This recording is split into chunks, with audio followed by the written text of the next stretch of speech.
نعمتوں کی حفاظت کے لیے ضروری ہے کہ انسان جہاں عملی تدابیر اختیار کرے وہاں اللہ تعالی سے خوب دعا بھی کرے.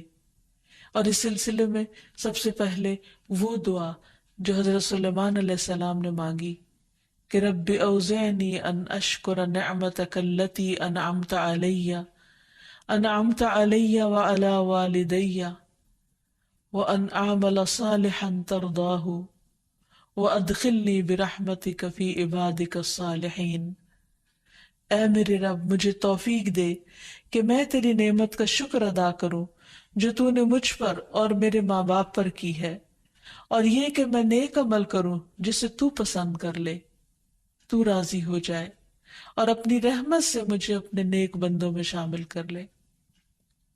تو اس لیے شکر کا ادا کرنا صرف ضروری نہیں بلکہ اس کی نیت، ارادہ اور اللہ تعالیٰ سے اس کی توفیق مانگنا بھی ضروری ہے، کیونکہ جب تک اللہ تعالیٰ توفیق نہ دے انسان شکر بھی ادا نہیں کر سکتا. پھر اسی طرح ایک اور بہت خوبصورت دعا ہے جو نبی صلی اللہ علیہ وسلم نے ہمیں سکھائی، اللہم انی اعوذ بک من زوال نعمتک وتحول عافیتک وفجاءۃ نقمتک وجمیع سخطک. اے اللہ میں تیری پناہ چاہتا ہوں اس بات سے کہ تیری کوئی نعمت چھن جائے یا تیری دی ہوئی عافیت پلٹ جائے، یعنی تو نے جو ہمیں امن و امان دے رکھا ہے وہ ختم ہو، یا کوئی ناگہانی عذاب آ جائے، اور تیرے تمام غصے ناراضگیوں سے تیری ہی پناہ چاہتا ہوں. کیونکہ جب انسان کسی سے ڈرتا ہے تو عموماً اس سے بھاگتا ہے، لیکن یہاں عجب معاملہ ہے کہ انسان اللہ سے ڈرتا ہے اور پناہ کے لیے بھی اللہ ہی کی طرف جاتا ہے، توبہ کے لیے بھی اللہ سبحانہ تعالیٰ ہی کی طرف رجوع کرتا ہے. رفاع زرقی سے مروی ہے، وہ کہتے ہیں کہ جب احد کے دن مشرکین منتشر ہو گئے تو رسول اللہ صلی اللہ علیہ وسلم نے فرمایا برابر ہو جاؤ تاکہ میں اپنے رب عز و جل کی ثنا کروں. لوگ آپ کے پیچھے صفے بنا کر کھڑے ہو گئے اور آپ نے کہا اللہم لک الحمد کلہ اللہم لا قابض لما بسطت ولا مقرب لما باعدت ولا مباعد لما قربت ولا معطی لما منعت ولا مانع لما اعطیت اللہم ابسط علینا من برکاتک ورحمتک وفضلک ورزقک اللہم انی اسألک النعیم المقیم الذی لا یحول ولا یزول اللہم انی اسألک النعیم یوم العیلہ والامن یوم الحرب اللہم اعوذ بک من سوء ما اعطیتنا وشر ما منعت منا. اے اللہ تیرے ہی لیے ہر قسم کی تعریف ہے. اے اللہ جو تو پھیلا دے اسے کوئی سمیٹنے والا نہیں، جو تو دور کر دے تو کوئی اسے نزدیک کرنے والا نہیں، جسے تو نزدیک کر دے تو اسے کوئی دور کرنے والا نہیں، جسے تو عطا کرے اسے کوئی روکنے والا نہیں، اور جس سے تو روک دے اسے کوئی دینے والا نہیں. اے اللہ ہم پر اپنی برکات، اپنی رحمت، اپنے فضل اور اپنے رزق کو پھیلا دے. اے اللہ میں تجھ سے ایسی نعمتیں مانگتا ہوں جو ہمیشہ قائم رہیں، تیری اطاعت میں حائل نہ ہو اور نہ زائل ہوں. اے اللہ میں تجھ سے تنگی کے دن کی نعمت اور جنگ کے دن کے امن کا سوال کرتا ہوں. اے اللہ تیری پناہ میں آتا ہوں اس چیز کی برائی سے جو تو نے عطا کی اور اس چیز کے شر سے جو تو نے ہم سے روک لی. اسی طرح انسان کو بدنی اور جسمانی نعمتوں کے بقا کے لیے بھی دعا کرنی چاہیے. اللہم عافنی فی بدنی اللہم عافنی فی سمعی اللہم عافنی فی بصری لا الہ الا انت. اے اللہ مجھے اپنے بدن میں عافیت عطا فرما. اے اللہ مجھے اپنی سماعت میں عافیت عطا فرما. اے اللہ مجھے اپنی بصارت میں عافیت عطا فرما. تیرے علاوہ کوئی اور معبود نہیں. پھر اسی طرح ہر نماز کے بعد شکر ادا کرنے کی توفیق مانگنا. اللہم اعنی علی ذکرک و شکرک و حسن عبادتک. اے اللہ میری مدد کر اپنے ذکر اور شکر کرنے پر اور اپنی اچھی طرح عبادت کرنے پر. پھر اسی طرح سجدہ تلاوت میں بھی اللہ تعالیٰ کا شکر ادا کرنا. تو خلاصہ یہ ہے کہ اگر انسان یہ چاہتا ہے کہ اس پر نعمتیں باقی رہیں تو اسے نعمتوں کی قدردانی اور شکر کے ساتھ ساتھ اللہ تعالیٰ سے نعمتوں کے بقا کی دعائیں کرتے رہنا چاہیے، اور خصوصاً نبی صلی اللہ علیہ وسلم کی دعاؤں کو نہیں بھولنا چاہیے، کیونکہ آپ کو جامع کلمات عطا کیے گئے تھے اور آپ نے ہمیں بہت بہترین دعائیں سکھائی ہیں. اللہ تعالیٰ سے دعا ہے کہ وہ ہمیں ملنے والی نعمتوں کی حفاظت فرمائے اور دنیا اور آخرت میں آپ سب کو مزید نعمتیں عطا فرمائے. حقیقت یہ ہے کہ ہمارے پاس جو کچھ بھی ہے سب اللہ سبحانہ وتعالیٰ ہی کی طرف سے ہے. جیسے قرآن پاک میں آتا ہے وَمَا بِكُم مِّن نِّعْمَةٍ فَمِنَ اللَّهِ، تمہارے پاس جو بھی نعمت ہے وہ سب کی سب اللہ تعالیٰ کی طرف سے. اگر انسان غور بھی کرے تو بات بھی درست ہے، کیونکہ کون سی چیز ایسی ہے جو ہم نے خود بنائی ہو یا خود اگائی ہو یا خود تیار کی ہو؟ سب کا سب اللہ سبحانہ تعالیٰ ہی کا دیا ہوا ہے. ہم صرف ان کو استعمال کرتے ہیں، اپنی ضرورت کے مطابق ان کو ڈھال لیتے ہیں، ورنہ ہم ان کے بنانے والے نہیں، نہ ہم بارش برسانے والے ہیں اور نہ زمین سے سبزہ اگانے والے ہیں. اگر اللہ تعالیٰ بارشوں کو روک لے تو کون بارش برسا سکتا ہے؟ اور اگر اللہ تعالیٰ زمین کو بنجر اور ویران کر دے تو کون ہے جو اس میں کچھ اگا سکے؟ اسی طرح اگر ہمارے پاس بولنے کی طاقت ہے تو یہ بھی اللہ سبحانہ تعالیٰ کی دی ہوئی ہے. اسی طرح کھانے پینے کی بے شمار نعمتیں ہیں، اور بھی بہت ساری چیزیں، اولاد، اچھے ساتھی، دوست، احباب، سب سے بڑھ کر اللہ سبحانہ تعالیٰ کی طرف سے آئی ہوئی ہدایت.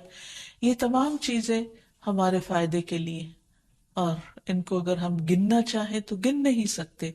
وَإِن تَعُدُّوا نِعْمَةَ اللَّهِ لَا تُحْصُوهَا، اگر تم اللہ کی نعمتوں کو شمار کرنا چاہو، گننا چاہو تو گن نہیں پاؤ گے، اور یہ ایک بالکل سچی بات ہے. تو ہمیں ان نعمتوں کی قدردانی بھی کرنی چاہیے، ان پر اللہ تعالیٰ کا شکر گزار رہنا چاہیے، اور ان کو صحیح جگہ پر صحیح طور پر استعمال کرنا چاہیے اگر ہم واقعی اللہ تعالیٰ کے شکر گزار بندے بننا چاہتے ہیں. اور اس کے لیے ہم کوشش کے ساتھ ساتھ جب دعا کرتے ہیں تو اللہ تعالیٰ دعاؤں کا سننے والا ہے. تو آئیے دیکھتے ہیں کہ وہ کون سی دعائیں ہیں جو نعمتوں کی حفاظت کے لیے ہمیں سکھائی گئی ہیں، اور اسی طرح وہ کون سے طریقے ہیں کہ جن کے ذریعے نعمتوں کی حفاظت ہوتی ہے اور نعمتیں طویل عرصے تک انسان کے پاس رہتی ہیں اور انسان ایک پرلطف زندگی گزار سکتا ہے. جیسے ہم دیکھتے ہیں کہ ایک مرتبہ اکرمہ بن نبی جہل نے، جب نبی صلی اللہ علیہ وسلم نے مکہ فتح کر لیا اور وہ بھاگ گیا وہاں سے اور جا کر کشتی میں سوار ہو گیا، اور جب کشتی ڈوبنے لگی تو کشتی کے مالک نے کہا کہ اب تمہارے بت تمہیں نہیں بچا سکتے، صرف ایک اللہ کو پکارو، وہی تمہاری مشکل آسان کرے گا. تو اس وقت اکرمہ کی آنکھیں کھل گئی کہ اگر اس وقت صرف ایک اللہ کو پکارنا ہے تو یہی وہ بات ہے کہ جو محمد ہمیں اتنے عرصے سے بتا رہے ہیں اور ہماری سمجھ میں نہیں آ رہی. تو بہرحال انہوں نے اس وقت اللہ تعالیٰ سے عہد کیا کہ اگر آج میں یہاں سے زندہ بچ نکلا تو میں محمد صلی اللہ علیہ وسلم کے پاس حاضر ہو کر اسلام قبول کر لوں گا. تو بہرحال انہوں نے اپنا عہد پورا کیا اور پھر اسلام کی بہت ساری خدمت بھی کی. تو اس میں ہم دیکھتے ہیں کہ انہوں نے ایک مرتبہ سچے دل سے اللہ تعالیٰ کو پکارا تھا اور ان کی پکار سن لی گئی، دعا قبول ہو گئی، اور ایک بہت بڑے طوفان سے وہ بچ نکلے. تو اسی طرح ہم میں سے ہر شخص کو اپنی زندگی میں ضرور اس بات کا تجربہ ہوتا ہے کہ وہ کہیں نہ کہیں مشکل میں مبتلا ہوتا ہے اور پھر اللہ تعالیٰ کو پکارتا ہے اور اللہ تعالیٰ اس کی پکار سنتے ہیں. یہ الگ بات ہے کہ بعض اوقات جب ہمیں اللہ تعالیٰ نعمت سے نوازتے ہیں تو ہم پھر پلٹ جاتے ہیں اپنی ہی دنیا میں اور اللہ تعالیٰ کو بھول جاتے ہیں.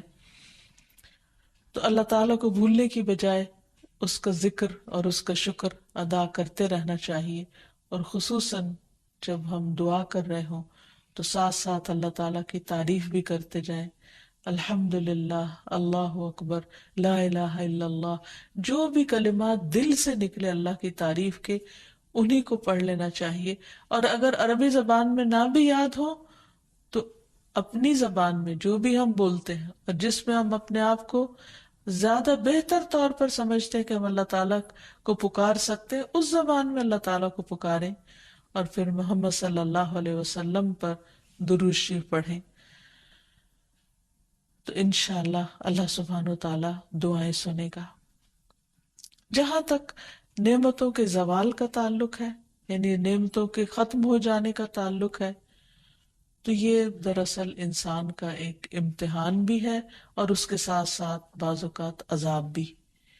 جہاں تک یہ اللہ تعالیٰ کی طرف سے بندے کے لیے آزمائش ہے تو اس بارے میں رسول اللہ صلی اللہ علیہ وسلم نے فرمایا، اللہ تعالیٰ فرماتا ہے جب میں کسی مومن بندے کی محبوب چیز دنیا والوں میں سے اٹھا لیتا ہوں پھر وہ ثواب کی نیت سے صبر کرتا ہے تو اس کا بدلہ جنت ہے. یعنی اللہ تعالیٰ بندے کو بڑا مقام دینا چاہتے ہیں تو اسے دنیا کی کسی نعمت سے محروم کر دیتے ہیں، لیکن اس وقت ضروری ہے کہ بندہ اللہ تعالیٰ کے فیصلے پر راضی ہو جائے، اس کی رضا پہ راضی ہو جائے. تو جو راضی ہوتا ہے اللہ تعالیٰ اس سے راضی ہو جاتا ہے، اور جس سے راضی ہو جائے رب، اس کے لیے پھر جنت ہی جنت ہے. پھر اسی طرح یہ ہے کہ بعض اوقات انسان کو ملنے والی نعمتیں جب لے لی جاتی ہیں تو وہ اس کے گناہوں کا کفارہ بن جاتی ہیں، کیونکہ بعض اوقات ہم اللہ تعالیٰ کی نعمتیں پا کر وہ شکر ادا نہیں کر رہے ہوتے، یہ اطاعت نہیں کر رہے ہوتے، تو اللہ تعالیٰ پھر وہ نعمت واپس لے لیتا ہے تاکہ بندہ ہوش میں آئے اور اللہ تعالیٰ کی عبادت کی طرف راغب ہو جس کے لیے اللہ تعالیٰ نے انسان کو پیدا کیا ہے. پھر اسی طرح یہ ہے کہ بعض آزمائشوں پر صبر بہت بڑے اجر کا باعث بنتا ہے جو عام طور پر انسان نہیں کر سکتا یا عام طور پر اتنا بڑا اجر حاصل نہیں کر سکتا. رسول اللہ صلی اللہ علیہ وسلم سے طاعون کے متعلق پوچھا گیا تو آپ نے بتایا کہ یہ ایک عذاب تھا جو اللہ جس پر چاہتا تھا بھیج دیتا تھا، لیکن اس امت کے مسلمانوں پر اللہ نے اسے رحمت بنا دیا. اب جو شخص طاعون کی بیماری میں مبتلا ہو اور اس شہر میں ثواب کی نیت سے صبر کرتے ہوئے رکا رہے اور یقین رکھتا ہو کہ اسے صرف وہی مصیبت آ سکتی ہے جو اللہ تعالیٰ نے اس کے لیے لکھ دی ہے، تو اسے شہید کے برابر اجر ملے گا. پھر اسی طرح ایمان والوں کے لیے، صبر کرنے والوں کے لیے نعمتوں کا جانا، تکلیفوں کا آنا، بیماریوں کا آنا، جہاں بہت بڑے اجر اور ثواب کی بات ہے وہاں اللہ کے نافرمانوں کے لیے یہ عذاب بھی ہے. کیونکہ فرق یہیں سے پتہ چلے گا کہ کون سی مصیبت کس کے لیے رحمت ہے اور کس کے لیے عذاب ہے، کہ جو آزمائش میں پڑنے کے بعد اللہ تعالیٰ کے قریب ہو جائے، اللہ تعالیٰ کی طرف جھک جائے، اللہ سے دعائیں مانگنے لگے، اپنے اعمال کی اصلاح کر لے، اس کے لیے آزمائش ایک نعمت ہے. یعنی اس کے لیے نعمت کا جانا بھی ایک نعمت ہے. اور جو شخص نعمت کے جانے پر، آزمائش کے آنے پر اللہ تعالیٰ سے ناراض ہو جائے اور اپنے رویے میں کوئی تبدیلی نہ کرے، اپنے اعمال کی کچھ اصلاح نہ کرے، تو وہ اس کے لیے عذاب ہی عذاب ہے. جیسا کہ ہم دیکھتے ہیں کہ آل فرعون کو اللہ تعالیٰ نے مختلف طریقے سے آزمایا. ارشاد باری تعالیٰ ہے وَلَقَدْ أَخَذْنَا آلَ فِرْعَوْنَ بِالسِّنِينَ وَنَقْصٍ مِّنَ الثَّمَرَاتِ لَعَلَّهُمْ يَذَّكَّرُونَ. پھر ہم نے آل فرعون کو کئی سال تک قحط اور پیداوار کی کمی میں مبتلا رکھا تاکہ وہ نصیحت پکڑے، لیکن کیا ہوا؟ انہوں نے نصیحت نہیں پکڑی، وہ ایمان نہیں لائے. تو یہ آزمائشیں ان سب کے لیے ایک عذاب تھیں. پھر یہاں ایک سوال یہ بھی پیدا ہوتا ہے کہ نعمتوں کا زوال ہوتا کیوں ہے؟ یعنی آزمائش عذاب تو اپنی جگہ، لیکن نعمتیں کیوں چلی جاتی ہیں؟ اس میں انسان کا کیا ہاتھ ہوتا ہے؟ تو سب سے پہلی چیز یہ کہ انسان جب کسی نعمت کی قدر نہیں کرتا یا اس پر شکر گزار نہیں ہوتا تو وہ نعمت اس سے چلی جاتی ہے. قرآن مجید میں اللہ تعالیٰ فرماتے ہیں أَلَمْ تَرَ إِلَى الَّذِينَ بَدَّلُوا نِعْمَةَ اللَّهِ كُفْرًا وَأَحَلُّوا قَوْمَهُمْ دَارَ الْبَوَارِ، کیا تو نے ان لوگوں کی طرف نہیں دیکھا جنہوں نے اللہ کی نعمت کو ناشکری سے بدل دیا اور اپنی قوم کو ہلاکت کے گھر میں لا اتارا؟ یعنی جب کوئی قوم ناشکری کرتی ہے تو اس سے نعمتوں کا زوال ہو جاتا ہے۔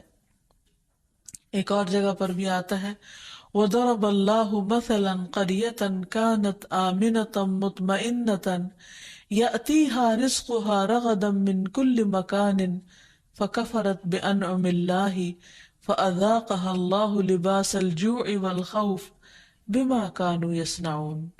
اور اللہ نے ایک بستی کی مثال بیان کی جو اطمینان والی تھی، اس کے پاس اس کا رزق کھلا ہر جگہ سے آتا تھا، تو اس نے اللہ کی نعمتوں کی ناشکری کی تو اللہ نے اسے بھوک اور خوف کا لباس پہنا دیا اس کے بدلے جو وہ کیا کرتے تھے۔ پھر اسی طرح غرور اور تکبر نعمتوں کے زوال کا سبب بنتا ہے، اور تکبر کہتے ہیں حق بات کا انکار کرنا، اپنے آپ کو بڑی چیز سمجھنا اور صحیح بات کو نہ ماننا۔ ایک شخص نبی صلی اللہ علیہ وسلم کی موجودگی میں بائیں ہاتھ سے کھانا کھا رہا تھا تو آپ نے اس کو منع کیا اور کہا کہ دائیں ہاتھ سے کھاؤ، تو اس نے کہا میں دائیں سے نہیں کھا سکتا، تو آپ نے فرمایا تم کبھی نہ کھا سکو، اور وہ مرتے دم تک پھر اپنا دایاں ہاتھ اوپر نہیں اٹھا سکتا تھا۔ تو اس سے یہ پتہ چلتا ہے کہ بعض اوقات انسان جب اللہ اور اس کے رسول صلی اللہ علیہ وسلم کی کسی بات کو واضح طور پر ماننے سے انکار کر دیتا ہے تو اس پر بھی انسان کا امتحان ہو جاتا ہے۔ پھر اسی طرح نعمتوں کی نسبت اپنی طرف کرنا کہ ہم یہ سب کچھ اپنی محنت سے کر رہے ہیں اور ہماری کوشش ہے، اور اللہ سبحانہ وتعالیٰ کا شکر ادا نہ کرنا۔ اس سلسلے میں ہم دیکھتے ہیں کہ قارون ہے، قارون کو اللہ نے بہت کچھ دے رکھا تھا، لیکن وہ اسے اللہ کی رحمت یا اللہ کا انعام نہیں سمجھتا تھا۔ قال انما اوتیتہ علی علم عندی، کہ یہ سب کچھ تو مجھے اس علم کی بدولت ملا ہے جو مجھے حاصل ہے، یہ تو میرا اپنا کمال ہے، میری اپنی محنت ہے۔ پھر کیا ہوا؟ فخسفنا به وبداره الارض، ہم نے اس کو اور اس کے گھر کو زمین میں دھسا دیا۔ فما كان له من فئة ينصرونه من دون الله وما كان من المنتصرين، تو ہم نے اسے اور اس کے گھر کو زمین میں دھسا دیا، پھر نہ اس کے لیے کوئی جماعت تھی جو اللہ کے مقابلے میں اس کی کوئی مدد کرتی، اور نہ وہ اپنا بچاؤ کرنے والوں میں سے تھا۔ پھر اسی طرح نعمتوں کے زوال کا ایک سبب نعمتوں کو غیر اللہ کی طرف منسوب کرنا، یعنی دوسروں کو اس کا سبب بتانا اور اللہ تعالیٰ سے دھیان ہٹ جانا اور اللہ کو یاد نہ کرنا اور اس کا شکر ادا نہ کرنا۔ اسی طرح نعمت کو استعمال نہ کرنا، وہ بھی نعمت میں کمی کر دیتا ہے۔ بڑی ہلاکت ہے بہت تانا دینے والے اور بہت عیب لگانے والے کے لیے، وہ جس نے مال جمع کیا اور اسے گن گن کر رکھا، وہ گمان کرتا ہے کہ بے شک اس کا مال اسے ہمیشہ زندہ رکھے گا، یعنی مال کی وجہ سے اس کی شہرت ہوگی۔ تو جب ایک انسان کو اللہ مال دیتا ہے تو اس کے لیے لازم ہے کہ وہ اس کو اپنی ذات پر بھی خرچ کرے، اپنے گھر والوں پر بھی کرے، اور غریبوں، مسکینوں، یتیموں وغیرہ کا حصہ بھی اس میں سے نکالے۔ لیکن اگر انسان صرف اس کو بڑھاتا ہی چلا جائے اور کسی کا بھی حق نہ دے تو پھر اللہ سبحانہ وتعالیٰ اس میں کمی فرما دیتے ہیں۔ حضرت اسماء بنت ابی بکر کی روایت ہے، وہ کہتی ہے کہ مجھے رسول اللہ صلی اللہ علیہ وسلم نے فرمایا خرچ کرو، یا تھوڑا تھوڑا کر کے خرچ کرتی رہو، گن گن کر نہ رکھو، ورنہ اللہ بھی گن گن کر دے گا۔ یعنی جو تمہیں اللہ دیتا ہے اس میں سے دوسروں کا حصہ بھی نکالتی رہو۔ اسی طرح ایک اور روایت سے بھی پتہ چلتا ہے کہ جو لوگ اللہ کے راستے میں خرچ نہیں کرتے ان کے مال کس طرح ضائع ہو جاتے ہیں۔ ابو درداء کہتے ہیں کہ رسول اللہ صلی اللہ علیہ وسلم نے فرمایا جب بھی سورج طلوع ہوتا ہے تو اس کے دونوں پہلوؤں میں 2 فرشتے بھیجے جاتے ہیں جو یہ منادی کرتے ہیں، اور اس منادی کو 2 بوجھوں یعنی جن و انس کے علاوہ تمام اہل زمین سنتے ہیں کہ اے لوگو اپنے رب کی طرف آؤ، کیونکہ وہ تھوڑا جو کافی ہو جائے اس زیادہ سے بہتر ہے جو غفلت میں ڈال دے۔ اسی طرح جب بھی سورج غروب ہوتا ہے تو اس کے دونوں پہلوؤں میں 2 فرشتے بھیجے جاتے ہیں جو آواز لگاتے ہیں، منادی کرتے ہیں، اور اس منادی کو بھی 2 بوجھوں کے علاوہ تمام اہل زمین سنتے ہیں کہ اے اللہ خرچ کرنے والے کو اس کا نعم البدل عطا فرما، اور اے اللہ روک کر رکھنے والے کے مال کو ہلاک کر دے۔ تو اس سے یہ پتہ چلتا ہے کہ جو بندہ خرچ نہیں کرتا اس کا مال ضائع ہو جاتا ہے، اور جو دیتا ہے اس کے لیے وعدہ ہے کہ اللہ تعالیٰ اس کو اس کا بہترین نعم البدل اور عطا فرمائے گا۔ پھر اسی طرح لوگوں کی ضرورتیں پوری نہ کرنا، پھر اسی طرح بخل کرنا، کنجوسی سے کام لینا، جیسے قرآن مجید میں باغ والوں کا قصہ بیان کیا گیا کہ انہوں نے بخل کا فیصلہ کیا اور کہا کہ ہم آج اپنا باغ جب کاٹیں گے، اس کا پھل لیں گے تو کسی بھی مسکین کو کچھ نہیں دیں گے، کسی اور کے اوپر ہم خرچ نہیں کریں گے۔ تو ہوا کیا کہ وہ صبح صبح اندھیرے میں اپنے گھر سے نکلے تاکہ جا کے باغ کا پھل اتار لیں، لیکن وہاں جب گئے تو باغ جلا پڑا تھا، اور وہ پریشان ہو کر رہ گئے کہ یہ کیا ہوا، کیا ہم راستہ بھول گئے ہیں، کہیں اور آ نکلے ہیں؟ لیکن حقیقت یہ ہے کہ اللہ سبحانہ وتعالیٰ نے ان کو اس بخل کی سزا دی تھی اور ان سے نعمت واپس لے لی۔ پھر اسی طرح لوگوں کو دیتے ہوئے تنگ پڑنا کہ یہ کیوں مانگتے ہیں یا کیوں لیتے ہیں ان سے۔ عبداللہ بن عمر کہتے ہیں کہ رسول اللہ صلی اللہ علیہ وسلم نے فرمایا، اللہ تعالیٰ کے پاس لوگوں کے لیے نعمتیں ہیں، وہ انہیں ان کے پاس اس وقت تک باقی اور ثابت رکھتا ہے جب تک کہ وہ مسلمانوں کی حاجات پوری کرنے میں لگے رہتے ہیں اور ان سے تنگ نہیں ہوتے، اور جب وہ ان سے تنگ ہو جاتے ہیں تو اللہ تعالیٰ وہ انہیں دوسرے لوگوں کی طرف منتقل کر دیتا ہے، یعنی وہی نعمتیں دوسروں کو مل جاتی اور وہ دوسروں کے ہاتھوں ان کو خرچ کرواتا ہے۔ پھر اسی طرح سرکشی کرنے والی قومیں، سرکشی کرنے والے افراد، اللہ سبحانہ وتعالیٰ ان سے بھی نعمتیں لے لیتا ہے۔ پھر گناہ اور نافرمانی کے کام نعمتوں کے زوال کا سبب بنتے ہیں۔ پھر اسی طرح انسانوں کے بعض کھلم کھلا گناہ جو ہے وہ انسانوں کے لیے قحط سالی کا باعث بنتے ہیں، ایسی بیماریوں کا سبب بنتے ہیں جو پہلی قوموں میں نہ تھی۔ تو اس لیے نعمت کو برقرار رکھنے کے لیے بہت ضروری ہے کہ نمبر 1 اللہ تعالیٰ کا شکر ادا کیا جائے، کیونکہ اللہ تعالیٰ کا وعدہ ہے لَإِن شَكَرْتُمْ لَأَزِيدَنَّكُمْ، اگر تم نے شکر ادا کیا تو میں اپنی نعمت تمہیں اور زیادہ عطا کروں گا۔ پھر اسی طرح نیک اعمال کرنا، اللہ تعالیٰ کو راضی رکھنا، جیسے اللہ تعالیٰ فرماتے ہیں اعملوا آل داود شکرا وقلیل من عبادی الشکور، اے داؤد کے گھر والو شکر ادا کرنے کے لیے عمل کرو، اور بہت تھوڑے میرے بندوں میں سے شکر گزار ہیں۔ یعنی اللہ نے نعمتیں تو بہت سو کو دے رکھی ہیں لیکن شکر گزار لوگ کم ہیں۔ اور شکر گزاری کیا ہے کہ دل سے بھی انسان راضی ہو، زبان سے بھی اچھی بات نکالے اور عمل بھی اس کا اللہ تعالیٰ کی مرضی کے مطابق ہو۔ پھر والدین کے ساتھ نیکی اور صلہ رحمی کرنا، یہ بھی مال میں اضافے کا ذریعہ بنتا ہے۔ رسول اللہ صلی اللہ علیہ وسلم نے فرمایا، جس شخص کو یہ بات پسند ہو کہ اس کی عمر میں برکت اور رزق میں اضافہ ہو جائے، اسے چاہیے کہ اپنے والدین کے ساتھ نیکی کرے اور صلہ رحمی کیا کرے۔ پھر اسی طرح مال کو خرچ کرنا، کیونکہ خرچ کرنے سے مال مزید بڑھ جاتا ہے۔ اللہ تعالیٰ فرماتے من ذا الذی یقرض اللہ قرضا حسنا فیضاعفہ لہ اضعافا کثیرہ واللہ یقبض ویبسط والیہ ترجعون، کون ہے جو اللہ تعالیٰ کو قرض حسنہ دے تو اللہ اسے کئی گنا بڑھا کر زیادہ عطا کرے، اور اللہ ہی لوگوں کا رزق تنگ اور کشادہ کرتا ہے، اور تمہیں اسی کی طرف لوٹ کر جانا ہے۔ یعنی جو لوگ اللہ کے راستے میں اپنا مال خرچ کرتے ہیں، اللہ تعالیٰ ان کے مال میں کمی نہیں آنے دیتا، ان کے لیے رزق کے اور دروازے کھول دیتا ہے اور کئی گنا پہلے سے بھی زیادہ عطا کرتا ہے۔